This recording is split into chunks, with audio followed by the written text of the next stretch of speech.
महाराष्ट्रामध्ये जे राजकीय पुढारीपण आहे त्याचा जन्मच या जिल्हा सहकारी बँकेतून होतो आणि त्यामुळे या राजकीय पुढाऱ्यांचे हितसंबंध या जिल्हा सहकारी बँकेमध्ये गुंतलेले आहेत. त्यामुळे ते नेहमी अशी भलावण करतात की हे स्ट्रक्चर हे आज आहे तसं 3 टायर स्ट्रक्चरच असलं पाहिजे, की त्या जिल्हा सहकारी बँकेच्या चेअरमनला वाटतं ही बँक म्हणजे माझी ओन प्रॉपर्टी आहे. त्या बँकेमध्ये होणारी नोकर भरती त्याच्या मर्जीनुसार होते, जात बघून होते, नातेवाईक बघून होते. दुसरं, त्या बँकेचं कर्ज वाटप करत असताना देखील सातत्याने त्या कर्ज वाटपामध्ये देखील चेअरमनच्या आजूबाजूचे जे लोक आहेत ते आणि त्यांचे जे चेले चपाटे आहेत त्यांना प्राधान्याने ते कर्ज मिळालं पाहिजे. आणि मग या राजकीय हस्तक्षेपामुळे या जिल्हा सहकारी बँकिंग व्यवस्थेची पूर्ण वाट लागली. आता इथे आपल्या राजकारण्यांचा रोल येतो. आपले राजकारणी शेतकऱ्याला सांगतात काय भरू नको, उद्धव ठाकरे सरकार आल्यावर ते शेती कर्ज माफ करेल, फडणवीस आले की ते पुन्हा शेती कर्ज माफ करतील. आणि याच्यामुळं लोकांना असं वाटतं की कर्ज परतफेड करणं हा गुन्हा आहे, त्याच्यापेक्षा कर्ज थकवला की मला इन्सेंटिव्ह मिळेल म्हणजे माझं कर्ज माफ होईल. ही समाजामध्ये जी राजकीय पुढाऱ्यांनी निर्माण केलेली धारणा आहे ती पण फार चुकीची आहे. आणि सगळेजण आत्ता राजकारणी हे शेतकऱ्यांकडे वोट बँक म्हणून बघतात. मी आत्ता म्हटलं तसं या 2-3 जिल्ह्यांमधल्या ज्या बँका आहेत त्या बँकांचा कॅपिटल ॲडिक्वसी रेशो चांगला आहे, रिझर्व्ह चांगले आहेत, त्यांचं कर्ज वाटप चांगलं आहे, नव्याने कर्ज मोठ्या प्रमाणावर वाटतात.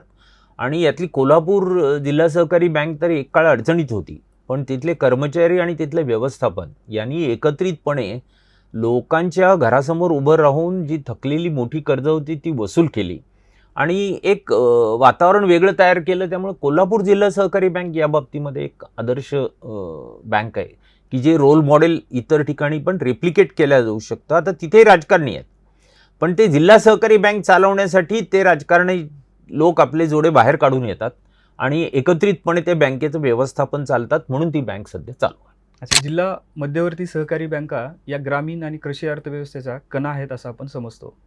भारतामध्ये महाराष्ट्र आणि गुजरात या राज्यामध्ये सहकार चळवळ वाढली, रुजली आणि इथं मोठ्या प्रमाणात ती वाढलेली आपल्याला पाहावयास मिळते. या सहकार चळवळीतून असंख्य लोकांच्या जीवनाला चालना मिळाली, लोकांचं जीवन प्रगत झालं असं आपण समजतो. सध्या महाराष्ट्रामध्ये जिल्हा बँकेच्या निवडणुका सुरू आहेत. काही जिल्ह्यांमध्ये या जिल्हा बँकेच्या निवडणुका झालेल्या आहेत, तर आता काही जिल्ह्यांमध्ये या निवडणुका येऊ घातलेल्या आहेत. जिल्हा बँकेच्या निवडणुकांमध्ये जसं आपण लोकसभा, विधानसभा आणि महानगरपालिका, जिल्हा परिषदेच्या निवडणुकामध्ये सामान्य माणसांना जसा इंटरेस्ट असतो तसा जिल्हा बँकांमध्ये राजकीय लोकांना इंटरेस्ट असल्याचं आपल्याला पाहावयास मिळतं. आज आपण या पॉडकास्टच्या माध्यमातून जिल्हा बँका आणि एकंदरीत सहकार चळवळीबद्दल जाणून घेणार आहोत. आज आपल्याला या पॉडकास्टमध्ये बँकिंग क्षेत्रातील अभ्यासक देविदास तुळजापूरकर सर आपल्यासोबत उपस्थित आहेत. आपण त्यांच्यासोबत संवाद साधणार आहोत. सर, आपल्या या पॉडकास्टमध्ये स्वागत करतो. नमस्कार सर, सर्वप्रथम मला असं विचारायचं आहे की सहकार चळवळीची नेमकी सुरुवात कुठून झाली आणि त्या पाठीमागचा इतिहास काय आहे? सहकारी चळवळीला जवळजवळ 100 वर्षांचा इतिहास आहे. म्हणजे त्याची शतकं महोत्सवी जे वर्ष आहे ते पण उलटून गेलं. सहकारिता सिद्धांत हा धनंजयराव गाडगीळ या अर्थशास्त्रज्ञांनी मांडला, जे पुणे स्थित होते. आणि त्याचं प्रत्यक्ष जमिनीवर अंमलबजावणी करणारे विखे पाटील हे आपल्या लोणीचे आहेत, म्हणजे नगर जिल्ह्यातल्या लोणीचे ते आहेत. म्हणजे सिद्धांत मांडणारा आणि तो प्रत्यक्ष जमिनी पातळीवर अंमलात आणणारे दोघेही महाराष्ट्राचे आहेत. आणि महाराष्ट्रामध्ये सहकारी चळवळीला एक अनन्यसाधारण महत्त्व आहे. तुम्ही जर सहकारी चळवळीचा जन्म जर बघितला तर तो जन्म हा दुःख आणि वेदनेतून झालेला आहे. सामान्य माणूस, गरीब माणूस, त्यातही विशेष करून शेतकरी आणि ग्रामीण भागातला जो गरीब आहे त्याला पैसा हा त्याची गरज होती, त्याच्याशिवाय तो जिवंत राहू शकत नव्हता. अशा वेळी एकमेका सहाय्य करू अवघे धरू सुपंथ या म्हणीप्रमाणे एकमेकाला आपण सहाय्य करून एक बँक काढू आणि त्यातून आपल्याला आधार मिळू शकेल या भूमिकेतून सहकारितेचा जन्म झाला. मला वाटतं ही सहकारितेची आवश्यकता ही अधोरेखित करणारी गोष्ट आहे. आणि सहकारी चळवळ हे बँकिंग आणि फायनान्समधलं एक डेमोक्रेटाइज पॅटर्न आहे, तो लोकशाहीकरण असलेली संरचना आहे. खाजगी बँक असेल तर ती उत्तरदायी कुणाला असते? ती कुठल्या तरी एका मालकाला असते, भागधारकांना असते, जो भांडवल होतो त्याला असते. सरकारी बँक ही सरकारला उत्तरदायी असते. पण सहकारी बँक ही त्यांच्या भागधारक म्हणजे शेवटी जी सामान्य माणसं आहेत त्यांना उत्तरदायी आहेत. आणि ते उत्तरदायित्व पुन्हा सिद्ध करण्यासाठी काही वर्षांच्या मुदतीने नियमितपणे घेण्यात येणाऱ्या ज्या निवडणुका आहेत, त्यामुळे मला वाटतं कुठेतरी या सहकारी बँक चालवणाऱ्या व्यवस्थापनाचं उत्तरदायित्व यामुळे अधोरेखित होतं. बरोबर. सर, आता सभासद संस्थाकडून राज्यामध्ये काही जिल्ह्यांमध्ये ठराव घेण्याचं काम सुरू आहे आणि सामान्य नागरिकांना नेहमी या जिल्हा बँकेच्या निवडणुकीसंदर्भात कुतूहल असतं. तर एकंदरीत ह्या जिल्हा बँकेची रचना कशी असते आणि नाबार्ड आणि RBIचा त्यामध्ये काय रोल असतो? आपल्याकडे जिल्हा सहकारी बँक ही खाली आहे, खालच्या जिल्हा पातळीवर काम करते. राज्य पातळीवर राज्य सहकारी बँक ही काम करते, ती शिखर बँक म्हणून काम करते. आणि त्या जिल्हा सहकारी बँकेच्या खाली वेगवेगळ्या सोसायटी आहेत ज्या त्या जिल्हा सहकारी बँकेच्या सदस्य असतात. म्हणजे हे 3 टायर स्ट्रक्चर आहे महाराष्ट्रामध्ये. केरळ हे एक राज्य असं आहे की जिथे 2 टायर स्ट्रक्चर आहे, म्हणजे त्या सोसायटीज आणि मग ती जिल्हा राज्य सहकारी बँक असं 2 टायर स्ट्रक्चर आहे. महाराष्ट्रामध्ये देखील किंवा देशामध्ये हा प्रश्न अनेक वेळा उपस्थित केला गेला की 2 टायर स्ट्रक्चर असावं का 3 टायर स्ट्रक्चर असावं. या संदर्भात रिझर्व्ह बँकेने एक तज्ज्ञ समिती नेमली होती, त्याला वैद्यनाथन समिती असं संबोधलं जातं. त्यांची अशी शिफारस होती की हे 2 टायर स्ट्रक्चर असावं. तिसरं, जिल्हा सहकारी बँक हे जे स्ट्रक्चर आहे ते स्ट्रक्चर हे बर्डन आहे, तो बोजा आहे आणि त्याच्यात प्रशासकीय खर्च जो होतो तो खर्च टाळला पाहिजे. महाराष्ट्रामध्ये जे राजकीय पुढारीपण आहे त्याचा जन्मच या जिल्हा सहकारी बँकेतून होतो. आणि त्यामुळे या राजकीय पुढाऱ्यांचे हितसंबंध या जिल्हा सहकारी बँकेमध्ये गुंतलेले आहेत. त्यामुळे ते नेहमी अशी भलावण करतात की हे स्ट्रक्चर हे आज आहे तसं 3 टायर स्ट्रक्चरच असलं पाहिजे. बँकांमध्ये पण 2 पद्धतीच्या बँका आहेत. काही बँका प्रॉफिटमध्ये आहेत, काही बँका लॉसमध्ये आहेत, काही बँका लॉसच्या उंबरठ्यावर उभ्या आहेत. तर ज्या लॉसमध्ये बँका आहेत त्या कधी असा युक्तिवाद करतात की एकच शिखर बँक असावी. पण ज्या प्रॉफिट मेकिंग बँका आहेत त्या मात्र असा युक्तिवाद करतात की नाही, जिल्हा सहकारी बँक पण अस्तित्वात असली पाहिजे. असे 2 मतप्रवाह आहेत.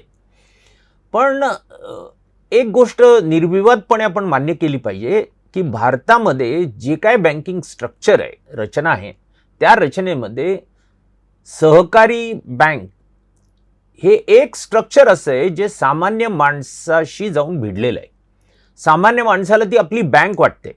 त्या बँकेत ठेवी ठेवणं असो किंवा कर्ज काढणं असो, या दोन्हीच्या बाबतीमध्ये आपली गरज ही बँक समजून घेईल अशी त्याच्याजवळ भावना आहे. आणि दुसरी गोष्ट, राजकीय दृष्ट्या देखील त्या बँकेला आपल्या राजकारणामध्ये, राज्याच्या राजकारणामध्ये देखील एक महत्त्व आहे.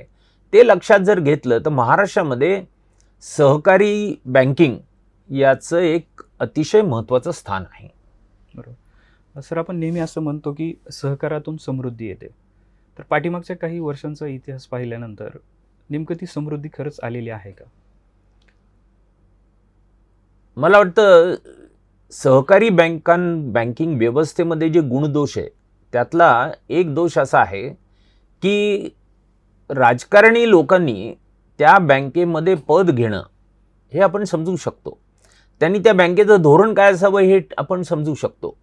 पण आत्ता त्यांचा हस्तक्षेप इतका वाढलेला आहे की त्या जिल्हा सहकारी बँकेच्या चेअरमनला वाटतं ही बँक म्हणजे माझी ओन प्रॉपर्टी आहे. त्या बँकेमध्ये होणारी नोकर भरती त्याच्या मर्जीनुसार होते, जात बघून होते, नातेवाईक बघून होते. दुसरं, त्या बँकेचं कर्जवाटप करत असताना देखील सातत्याने त्या कर्जवाटपामध्ये देखील चेअरमनच्या आजूबाजूचे जे लोक आहेत ते आणि त्यांचे जे चेले चपाटे आहेत त्यांना प्राधान्याने ते कर्ज मिळालं पाहिजे. आणि मग या राजकीय हस्तक्षेपामुळे या जिल्हा सहकारी बँकिंग व्यवस्थेची पूर्ण वाट लागली. महाराष्ट्रामध्ये आता हाताच्या बोटावर मोजण्या इतक्या काही बँका जर सोडल्या, अपवाद जर सोडल्या, तर बाकीच्या सगळ्या बँका या खरं म्हणजे अडचणीत आलेल्या आहेत. वारंवार सरकार जी शेतकरी कर्जमाफी करते शेतकऱ्यांची, ती कर्जमाफी शेतकऱ्यांच्या हिताची आहे का नाही माहीत नाही, पण ती या जिल्हा सहकारी बँकांच्या हिताची मात्र नक्की आहे. म्हणजे याच्यावर जर कोण पोळी भाजून घेत असेल तर हे जिल्हा सहकारी बँका आणि त्यांचे जे पुढारीपण आहे, त्यांची इनिफिशियन्सी किंवा त्यांचं मिसमॅनेजमेंट हे या जे काय कर्जमाफी आहे त्याच्यात पैसे जमा होतात आणि मग पुन्हा त्या बँकेला एक पुनरुज्जीवन मिळतं. या पद्धतीने या बँकांचा व्यवहार चालू आहे. सहकारातून समृद्धी वगैरे काही नाही.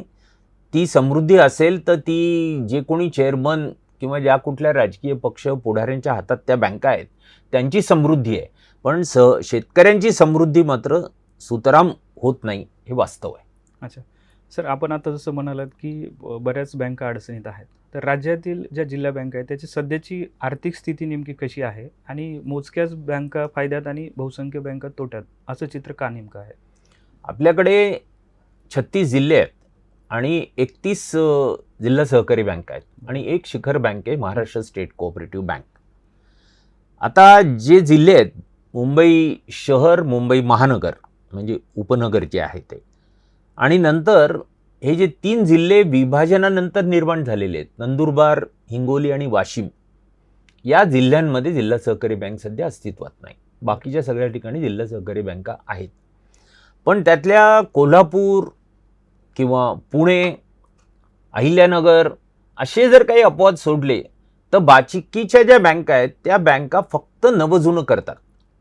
म्हणजे नवीन कर्ज देतात, जुनं फेडून घेतात, वसुली झाली असं दाखवतात, बुक्स ऑफ अकाउंटमध्ये त्यांचे पैसे वसूल झाले असं रेकॉर्ड होतं. पण आता आपण जालना जिल्हा सहकारी बँकेचं एक साधं उदाहरण घेतलं तर जालना जिल्हा सहकारी बँकेचा क्रेडिट डिपॉझिट रेशो हा 65% आहे. म्हणजे 100 रुपये डिपॉझिट गोळा केले तर 65 रुपये कर्ज तिथे वाटली जातात. आणि याच जालना जिल्ह्यांचा सर्व राष्ट्रीयकृत बँकांचा जर क्रेडिट डिपॉझिट रेशो काढला तर तो 125% आहे. म्हणजे त्या बँका 100 रुपये डिपॉझिट गोळा केल्या तर त्या जिल्ह्यामध्ये 125 रुपयाची कर्ज वाटतात. जर जालना जिल्हा सहकारी बँक ही त्या जिल्ह्याची आहे, त्याचं नातं त्या जिल्ह्यातल्या जनतेशी अधिक दृढ आहे, ते का कर्ज वाटत नाहीत? ते का कर्ज वाटू शकत नाहीत? याचं कारण असं आहे की भांडवल पर्याप्तता निधीचा जो निकष आहे तो निकष पूर्ण करण्यासाठी आवश्यक असलेले भांडवलच ते उभे करू शकलेले नाहीत. हे भांडवल का उभं करू शकले नाहीत? कारण ओव्हर अ पिरियड त्या बँकेने वाटलेली कर्ज वसूल झाले नाहीत, थकीत कर्ज वाढली आणि त्यातून त्या बँकेमध्ये निर्माण झालेला जो पेचप्रसंग आहे त्या पेचप्रसंगावर त्या बँका मात करू शकल्या नाहीत. हे जालना जिल्ह्याचं उदाहरण झालं. हे महाराष्ट्रामध्ये सध्या बहुसंख्य जिल्हा सहकारी बँकांची हीच अवस्था आहे की ते जुनं नवं करून कसं तरी ऑक्सिजन भरून ते प्राण आपला टिकवून आहेत. पण जर खऱ्या अर्थाने जर निकष लावले आणि या बँकांची जर फेरतपासणी केली तर आपल्या असं लक्षात येईल की त्यातल्या अनेक बँका जे दाखवत आहेत ते आणि जे वस्तुस्थितीत आहेत ते याच्यामध्ये जमीन अस्मानाचं अंतर आहे. आणि आज नाही उद्या हा जो फुगा आहे तो फुगा फुटणार आहे. हे पैकी फार काळ हे जो भ्रम आहे किंवा मायाजळ आहे हे असंच चालू राहील असं मला स्वतःला वाटत नाही. त्यामुळं एकूणच जिल्हा सहकारी बँकिंग असलं पाहिजे, जिवंत राहिलं पाहिजे, ते अधिक सशक्त झालं पाहिजे. ती आज जनतेची गरज आहे.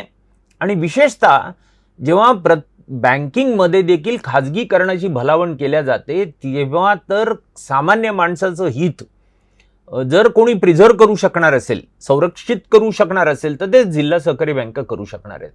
पण त्यात जर अशा राजकारणी लोकांनी मोडून खाल्ल्या तर मग मात्र या जिल्हा सहकारी बँकिंगला काही भवितव्य नाही. अच्छा सर, पतपुरवठा आणि शेतकरी आत्महत्या असा सहसंबंध सांगितला जातो.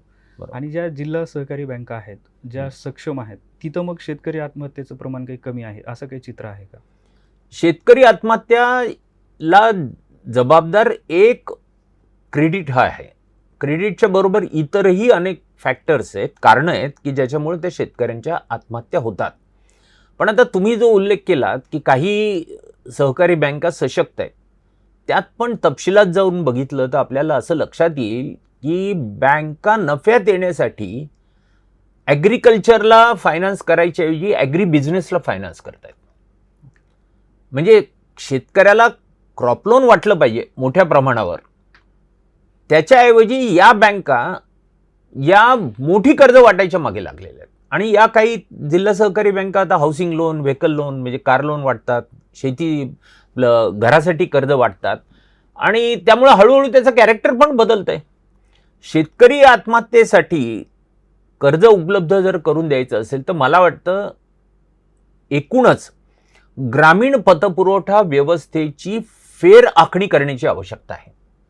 म्हणजे राष्ट्रीयकृत बँकांच्या ग्रामीण भागातल्या शाखा, प्रादेशिक ग्रामीण बँकांच्या ग्रामीण भागातल्या शाखा आणि सहकारी बँकिंगमधल्या ग्रामीण भागातल्या शाखा यांचं एक मोठं जाळं आपल्याला उभं करता आलं पाहिजे. दुर्दैवाने आज आता या बँका शेतकऱ्यांना कर्ज वाटत नाहीत म्हणून बिगर बँकिंग वित्तीय संस्था या मोठ्या प्रमाणावर शेतकऱ्यांना कर्ज वाटत आहेत आणि त्यांचे जे व्याजाचे दर आहेत हे 18%, 20%, 25% आहेत.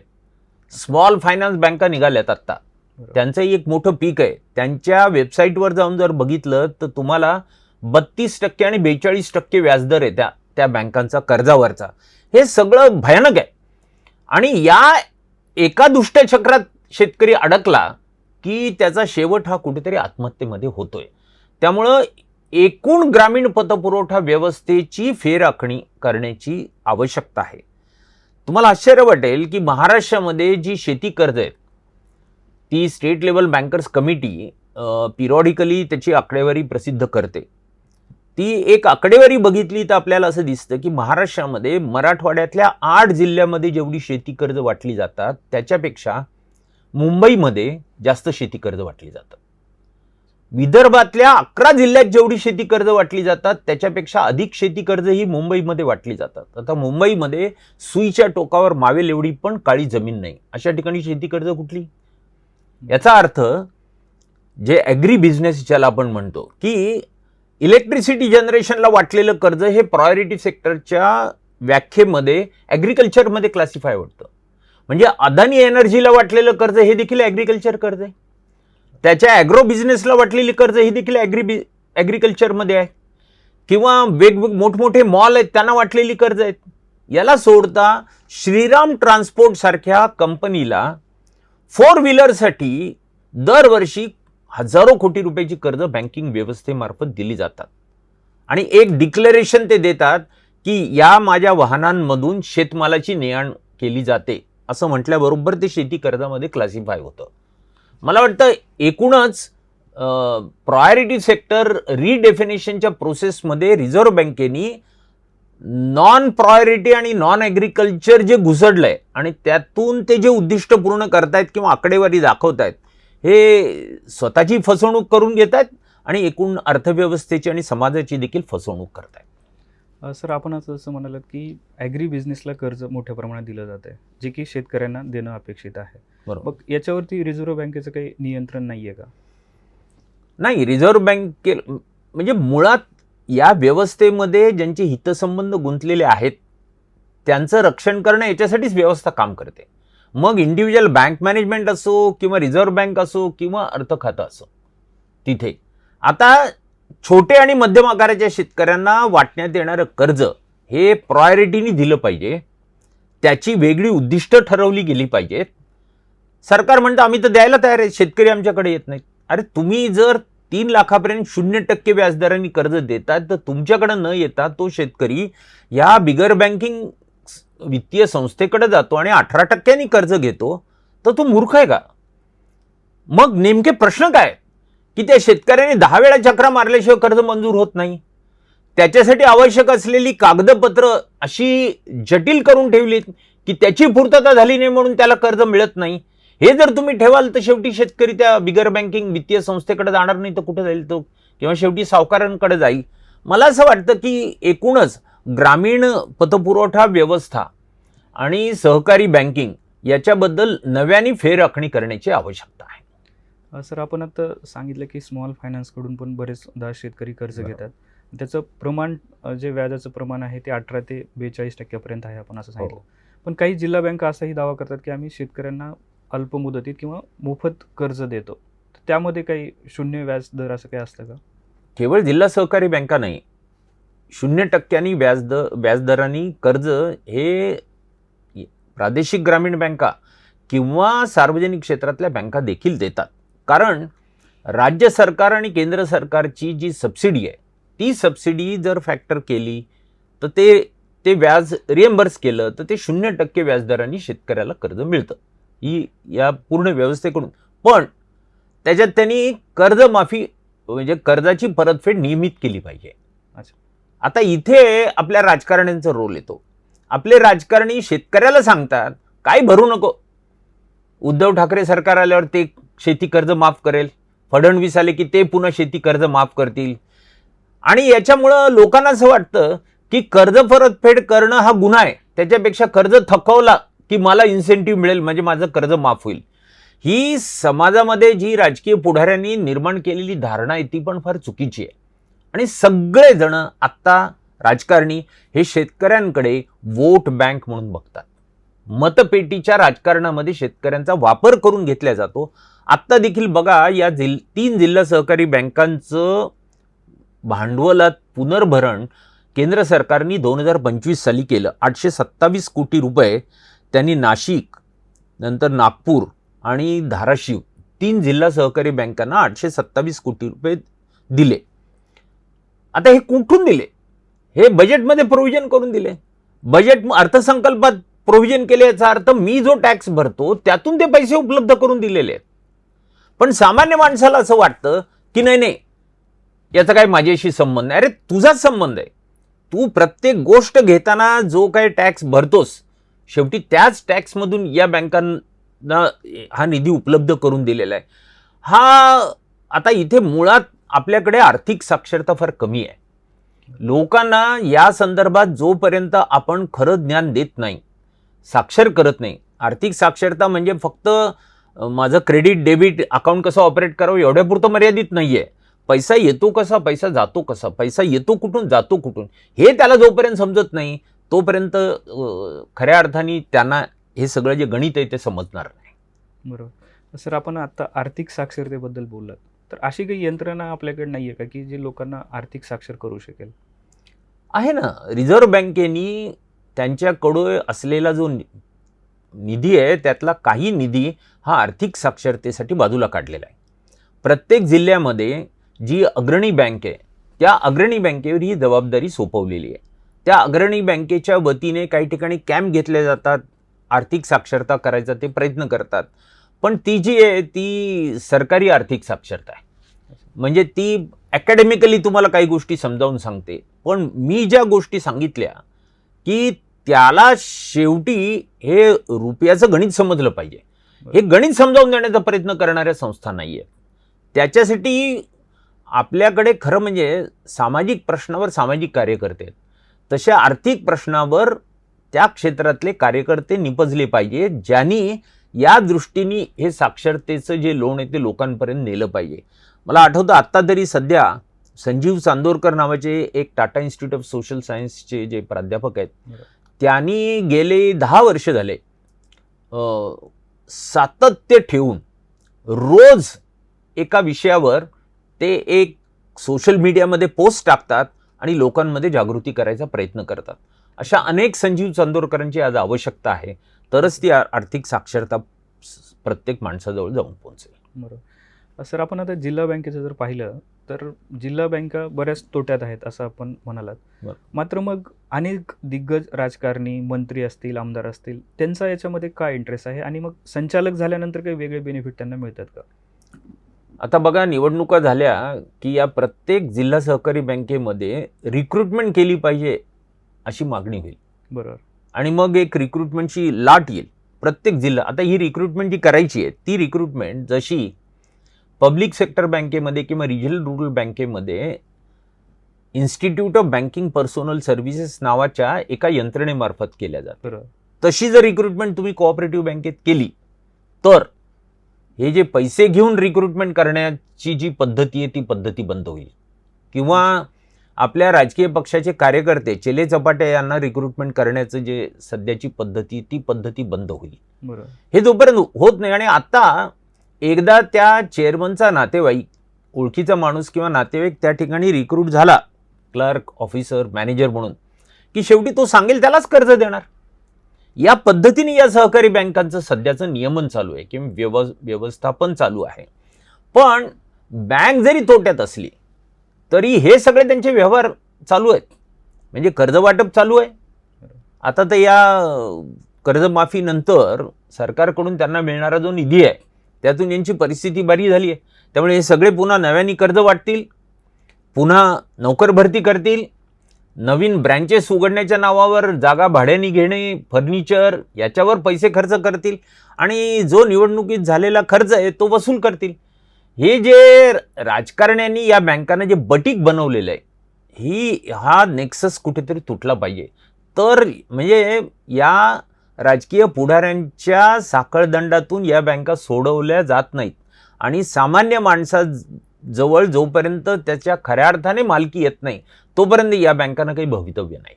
ओके. सर, आता रिझर्व्ह बँक वारंवार काही नवीन बदल करत असते. आता ह्या जिल्हा बँकेच्या निवडणुकीच्या अनुषंगानं आता नुकतंच रिझर्व्ह बँकेनं असं सांगितलं की 10 वर्ष ज्यांनी पद भूषवलेलं आहे त्यांना आता पुन्हा निवडणूक लढवता येणार नाही. तर असे कुठले आणखी काही बदल केलेत का किंवा याचं नेमकं असं नाही? हा एक महत्त्वाचा बदल आहे आणि त्या बदलामुळे संचालक मंडळामध्ये एकच माणूस अधिक वर्ष जो राहत होता तो त्याला आता बाजूला होईल. पण आपल्याकडे राजकारणी इतके हुशार आहेत, लगेच त्याची बायको तिथे डायरेक्टर म्हणून येते, त्याचा भाऊ येतो, त्याचा मुलगा येतो आणि सध्या तर राजकारणामध्ये सेकंड जनरेशन लिडरशिपचं पुनर्वसन करणं, मग खासदार किंवा मंत्रिमंडळ ते अगदी जिल्हा सहकारी बँकेचं संचालक मंडळ इथं मोहीमच चालू आहे सध्या. तर त्यामुळे त्याचा पण काही फारसा परिणाम होईल असं मला स्वतःला वाटत नाही. ओके. सर, आपण आता जसं म्हणलं की राजकीय साखळदंडामध्ये ही जिल्हा बँक अडकलेली आहे, तर मग हे बाहेर काढण्यासाठी काय नेमकं आपल्याला उपाय किंवा काय करता येईल त्याच्यामध्ये? नाही, एक तर सरकारजवळ ही इच्छाशक्ती आहे का असा तो प्रश्न आहे. सरकारचेच हितसंबंध त्याच्यामध्ये गुंतलेले असले तर सरकार कशाला या सुधारणा करेल? हे किती काळ चालणार की असं वारंवार या बँकांना सरकार निधी उपलब्ध करून देणार आणि मग त्या निधीच्या जोरावर या बँकांचं पुनर्वसन होणार? याला कुठेतरी अंत आहे. आणि मला असं वाटतं की आता तो एक बिंदू आलेला आहे की टकमक टोकावर जे उभं राहणं म्हणतो ना तसं आहे की आता जर या जिल्हा सहकारी बँका जिवंत ठेवायच्या असतील तर तुम्हाला ड्रास्टिकली इथल्या मॅनेजमेंटमध्ये कंट्रोलमध्ये सुधारणा कराव्या लागतील तरच त्या बँका जिवंत राहू शकतील. पण त्या बँका जिवंत राहिल्या पाहिजेत याच्याबद्दल दुमत नाही. अच्छा. सर, आपण जसं सांगितलं की आता काही बँका म्हणजे कोल्हापूर असेल, पुणे असेल, तर ह्या जिल्हा बँका ज्या काही सक्षम आहेत, ज्या चांगल्या आहेत, अशी राज्यातली कुठली एखादी जिल्हा बँक आहे का की जी आदर्श व्यवस्थापन करते आणि खरंच त्यामुळे शेतकऱ्यांचं भलं झालंय? मी आत्ता म्हटलं तसं या 2-3 जिल्ह्यांमधल्या ज्या बँका आहेत त्या बँकांचा कॅपिटल ॲडिक्वेसी रेशो चांगला आहे, रिझर्व्ह चांगले आहेत, त्यांचं कर्ज वाटप चांगलं आहे, नव्याने कर्ज मोठ्या प्रमाणावर वाटतात. आणि यातली कोल्हापूर जिल्हा सहकारी बँक तर एक काळ अडचणीत होती, पण तिथले कर्मचारी आणि तिथलं व्यवस्थापन यांनी एकत्रितपणे लोकांच्या घरासमोर उभं राहून जी थकलेली मोठी कर्ज होती ती वसूल केली आणि एक वातावरण वेगळं तयार केलं. त्यामुळे कोल्हापूर जिल्हा सहकारी बँक या बाबतीमध्ये एक आदर्श बँक आहे की जे रोल मॉडेल इतर ठिकाणी पण रेप्लिकेट केल्या जाऊ शकतं. आता तिथे राजकारणी आहेत पण ते जिल्हा सहकारी बँक चालवण्यासाठी ते राजकारणी लोक आपले जोडे बाहेर काढून येतात आणि एकत्रितपणे ते बँकेचं व्यवस्थापन चालतात, म्हणून ती बँक सध्या चालू आहे. अच्छा, म्हणजे तिला आपण आदर्श बँक म्हणू शकतो आजच्या परिस्थितीमध्ये. अच्छा. सर, आता केंद्र सरकारनं मध्यंतरी नुकतंच सहकार मंत्रालयाची नवीन स्थापना केलेली आहे, तर त्या सहकार मंत्रालयाचा काही जिल्हा बँकांवर परिणाम झालेला आहे का आणि आपलं त्याबद्दल काय निरीक्षण आहे? सरकारचा गेम प्लॅन फार वेगळा आहे. तो गेम प्लॅन असा आहे की ज्या सहकारी बँका सुदृढ आहेत, सशक्त आहेत, त्या सहकारी बँकांचं भांडवल हे विक्रीला काढायचं, म्हणजे पार्शल प्रायव्हेटायझेशन करायचं. सध्या प्रादेशिक ग्रामीण बँका आणि जिल्हा सहकारी बँका किंवा जिल्हा सहकारी बँकाने अर्बन कोऑपरेटिव्ह बँका, नागरी सहकारी बँका ज्या चांगल्या आहेत त्या नागरी सहकारी बँकांचं भांडवल विक्रीला काढायचं आणि त्यांचं पार्शल प्रायव्हेटायझेशन करायचं असं त्यांचा प्रयत्न आहे. म्हणजे हळूहळू जे खाजगीकरणाचं लोण आहे ते आता सहकारितेपर्यंत पण येऊन पोहोचलेलं आहे. आणि ते जे काय सरकारने वेगळं खातं काढलं, त्यांच्या एक लक्षात आलेलं आहे सरकारच्या, की आपली सत्ता जर टिकवायची असेल तर लोकसभा विधानसभा यांच्यामध्ये याच्यावर आपलं नियंत्रण असलं पाहिजे, ठीक आहे, पण खाली जमिनी पातळीवर जे स्ट्रक्चर आहे ते स्ट्रक्चर पण आपल्या ताब्यात असलं पाहिजे. आणि म्हणून आता सहकारितेकडे आवर्जून लक्ष दिलेलं आहे आणि सगळ्यात पॉवरफुल मिनिस्टर हा याच्याकडे सहकारिता खातं दिलेलं आहे. तर मला असं वाटतं की ते काही सहकारितेचं भलं करण्याच्या उद्देशाने केलेलं आहे असं नाही, तर सत्ता आपल्या हातात नियंत्रण राहिलं पाहिजे याच्यासाठी चालू असलेले धडपड आहे. सर, शेवटचा प्रश्न मला असा विचारावा वाटतो की आपण सहकार्याची जी सुरुवात झाली ते सगळ्यांचं भलं व्हावं या उद्देशानं सुरुवात झाली. मात्र आत्ता बघितलं तर आपण काही मोजक्या लोकांचंच यामध्ये भलं होताना दिसतंय. तर हे नेमकं बदलायचं असेल तर सामान्य नागरिकांना याच्यामध्ये काय सामान्य नागरिक करू शकतो किंवा काय बदल करायला पाहिजे त्या अनुषंगानं? मी म्हटलं तसं एक तर आर्थिक साक्षरता मोठ्या प्रमाणावर, खरीखुरी आर्थिक साक्षरता ही मोठ्या प्रमाणावर होण्याची आवश्यकता आहे. दुसरी गोष्ट, सामान्य माणूस पतसंस्थेमध्ये जरी सभासदस्य असेल त्याला त्याचे हक्क काय आहेत आणि त्याची भूमिका काय याची कुठंतरी भान देण्याची आवश्यकता आहे. कारण त्या पतसंस्थेतूनच पुन्हा बँक आणि त्याचं व्यवस्थापन येतं, त्यातून राज्य पातळीवरच्या बँकेचं व्यवस्थापन येतं. आता गेली 8-10 वर्ष झाले राज्य सहकारी बँक जी शिखर बँक आहे तिथे संचालक मंडळच नाही आहे, तिथे ॲडमिनिस्ट्रेटर नेमलेला आहे. हे का डेमोक्रेटायझेशन झालं का? आणि का नेमल्या गेलं नाही? या मधल्या काळामध्ये अनेक सरकार आली, म्हणजे सगळ्या शेडची सरकार आली, तर एकाही सरकारला याचं डेमोक्रेटायझेशन करावं असं वाटलं नाही. मला असं वाटतं की सहकारितेकडे बघण्याचा जो दृष्टिकोन आहे तो मुळापासून बदलण्याची आवश्यकता आहे.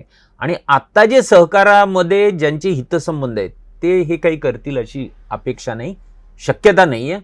जमिनी पातळीवर सहकारातून तरुण जे लोक आहेत त्यांच्यातून काही पुढारी पण उभं राहिलं तरच सहकारितेला चांगले दिवस येतील.